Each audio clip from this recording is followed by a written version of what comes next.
je vous retrouve pour une nouvelle vidéo. Donc, comme vous pouvez constater la luminosité, je fais cette vidéo très tard, parce que ça m'a pris comme ça à 21h de faire une vidéo, alors j'aurais pu très bien la faire pendant la journée ou demain, mais moi quand je vais faire une vidéo, je la fais tout de suite maintenant, parce que voilà, c'est comme ça. Donc je vais vous faire un IMM, j'ai 10 livres à vous présenter, dont en fait plutôt 3 qui sont intéressants, les autres pas trop, bon 2 à voir, et les autres pas vraiment, mais bon. Ce sont quand même de nouvelles acquisitions, donc je vais vous les présenter tout de suite. Donc ça c'est le dernier livre que j'ai acheté. C'est le tome 2 de Imposteur, Déserteur de Suzanne Winokur chez la collection R. Et je lui ai mis un coup de cœur pour le tome 1, il fait même partie de mon top 10 de l'année 2014. Donc bien sûr, quand je l'ai vu, j'ai sauté dessus clairement. En fait, il faisait pas partie de ma wishlist prioritaire, je voulais plutôt acheter Cress ou le tome 2 de la Seven des Abysses, mais ils n'étaient pas en magasin, donc bon, du coup je l'ai acheté lui, ça me va très bien parce que j'ai très envie de le lire, mais j'aurais préféré acheter les autres avant, mais bon tant pis. Peut-être que j'aurai de la chance la prochaine fois. En tout cas, j'aime moins la couverture de ce tome-là que du premier tome, parce que ça fait un petit peu... c'est pas très naturel, ça fait bien photoshopé quoi. Mais bon là c'est sympa quand même. Donc j'ai très hâte de lire, surtout que le résumé m'a l'air très intéressant. Donc on va voir tout ça. À bientôt j'espère. Donc ensuite, alors quand je l'ai acheté, j'étais hyper contente, on aurait dit une hystérique, une fanatique, tout ce que vous voulez. Donc c'est le tome 2 de La 5e vague, La mer infinie de Rick Yancey, encore chez la collection R, parce que j'adore cette collection tout simplement. Et en fait, quand je l'ai lu, grosse déception. Bon, les 100 dernières pages ont rattrapé le coup, ouais, mais de toute façon je dirai mon avis dans le prochain update lecture, mais voilà. On peut pas dire que ce livre soit génial. Voilà. Ensuite, alors lui j'ai trop hâte de lire. C'est le tome 2 de Descend, donc c'est 21e jour de Cass Morgan, encore chez la collection R. Vous inquiétez pas, ça s'arrête là chez la collection R. Donc voilà, donc pareil, j'ai un énorme coup de cœur pour le tome 1. Il fait aussi partie de mon top 10 2014. Et voilà, donc voilà, dès que j'ai eu l'argent, j'ai sauté dessus quoi. Et j'ai super hâte de lire, surtout que voilà, j'ai regardé la série, donc ça m'a donné encore plus envie de lire la suite quoi. Parce que en fait, quand on lit pas un livre pendant un an, même si on a adoré le tome 1, l'envie de lire le tome 2 passe un petit peu parce qu'on lit le tome 1, et là, vu qu'il y a la série qui est absolument géniale, phénoménale, tout ce que vous voulez, et voilà, ça m'a juste fait grandir, ça m'a pas l'envie de lire la suite, et donc là j'en peux plus en fait. Il faut vite que je finisse mes lectures en cours et mes lectures obligatoires, et je le lirai tout de suite. Genre je lui saute dessus, il va rien comprendre le pauvre. Ouais. Ensuite, donc ça c'est 2 livres qu'on m'a prêtés parce que j'ai fait un dîner de famille, où il y avait une grande amie d'enfance, et elle aime beaucoup lire comme moi, et donc elle m'a prêté 2 livres. Donc c'est des livres que je lis pas du tout d'habitude, donc c'est l'occasion. Donc ça c'est un petit recueil de nouvelles qui s'appelle Tu vas me manquer de Daniel Pétresse, et c'est chez la collection de Noël, donc je connais pas du tout. Donc en fait c'est Maureen, elle s'appelle, mais elle vend super bien ses livres, et du coup elle m'a juste donné envie de le lire. Du coup elle m'a prêté, en fait c'est plein de petites nouvelles de gens qui pètent un câble un jour et ils changent de ligne. Donc je vais vous lire juste un bout du résumé qui m'a fait juste trop rire. Un DRH qui fait disparaître le corps d'un employé par l'escalier de service, une femme qui quitte son mari par la fenêtre parce que ça change de la porte, à son montreuil cuit qui signe l'arrêt de mort d'une relation, une femme qui tombe amoureuse d'un chien parce que c'est plus gratifiant que d'aimer un homme, autant de situations où des personnages au bord de l'implosion cherchent l'issue de secours.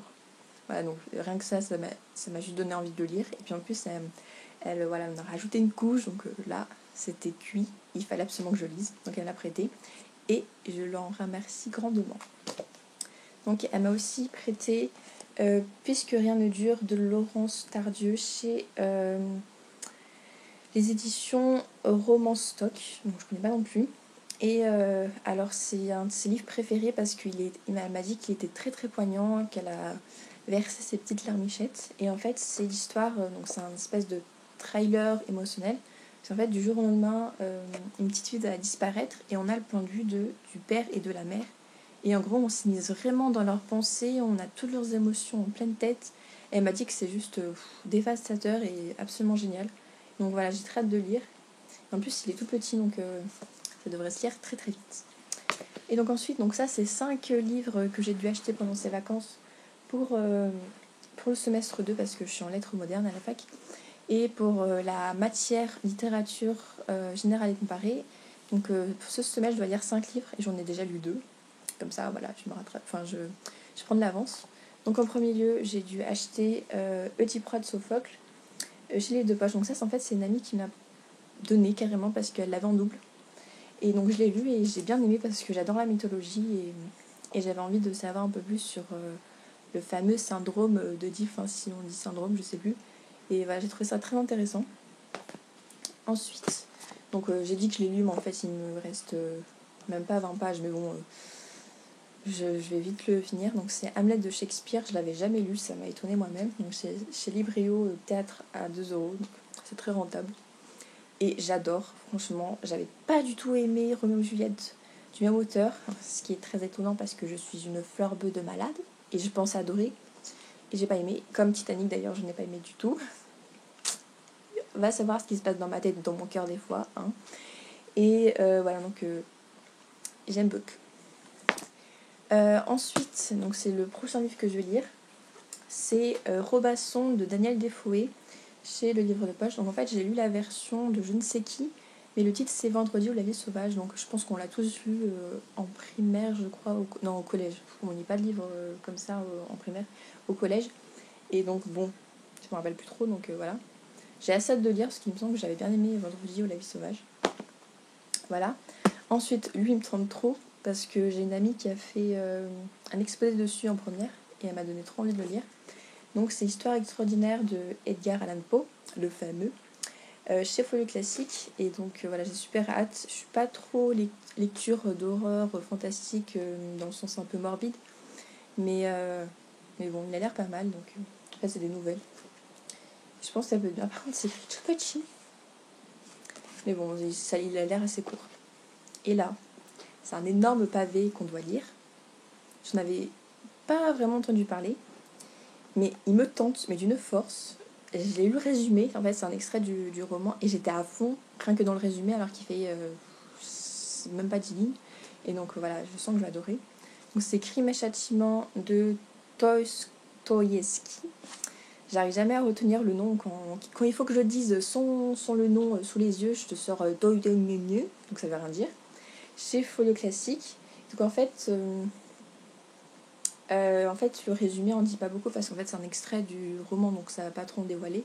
Mais d'après ce que j'ai compris, en fait, c'est un homme qui a une espèce de maladie mentale, je crois, ça se trouve, ça s'appelle ça, mais c'est ce que j'ai compris. Et en fait, il va tuer quelqu'un, mais il va, dans sa tête, en fait, il l'a pas tué. Et voilà, en fait, il va pas. Alors, soit c'est un déni de lui-même tellement qu'il se sent coupable, qu'il va. En gros, l'oublier de sa mémoire et croire que c'est quelqu'un d'autre. Ou alors, je sais pas, mais ça me tente trop parce que j'ai trop aimé comment c'était rédigé, parce qu'en fait, c'est l'écriture du coup du roman, et j'adore comment c'est écrit en quelques lignes, mais on est vraiment pris dedans, et j'ai pas l'habitude de lire ce genre de livre, mais ça a l'air super bien. Par contre, gros bémol, hein, parce que bon, ça se voit, hein, vu la taille du truc. Donc il fait... Ah non, ça c'est il y a un journal qui est rajouté à la fin. Je sais pas si je le lirai peut-être. Ça peut être intéressant. Donc il fait pratiquement 600 pages et c'est vraiment écrit tout petit. Mais vraiment, quand je dis petit, mais c'est petit. Voilà. Sans lunettes, je peux pas lire ça, c'est pas possible. Là, la luminosité, elle a changé d'un coup, je sais pas pourquoi. Ça fait un petit peu moche, je suis désolée. Et donc voilà, j'ai très hâte de lire. Et voilà. Je sens que le partiel sur ce livre va être chaud patate. Parce que j'ai déjà fait 2 partiels dans cette matière. En gros, il ne pose pas du tout des questions sur l'intrigue générale ou sur les personnages, mais vraiment sur des trucs qui ont aucune importance. Enfin, on a l'impression que ça n'a aucune importance, mais pour apparemment c'est le plus important. Et donc du coup, on passe tout ça un petit peu à côté, même si on a un cours dessus et tout. Bon. Voilà, donc je pense qu'il y en a des questions qu'on peut poser sur ce livre tellement qu'il est gros. J'ai un petit peu peur, mais bon, voilà. Donc ça, c'est les livres que j'ai reçus, enfin que j'ai achetés plutôt. Et sauf les livres de course, c'est ma mère qui les a achetés. Donc prochainement je devrais faire un update lecture sur deux classiques que j'ai lus, Sur la mer infinie et Loin de tout, que je vais poster sûrement dans les prochains jours je pense. Donc voilà, je vais vous laisser et à bientôt.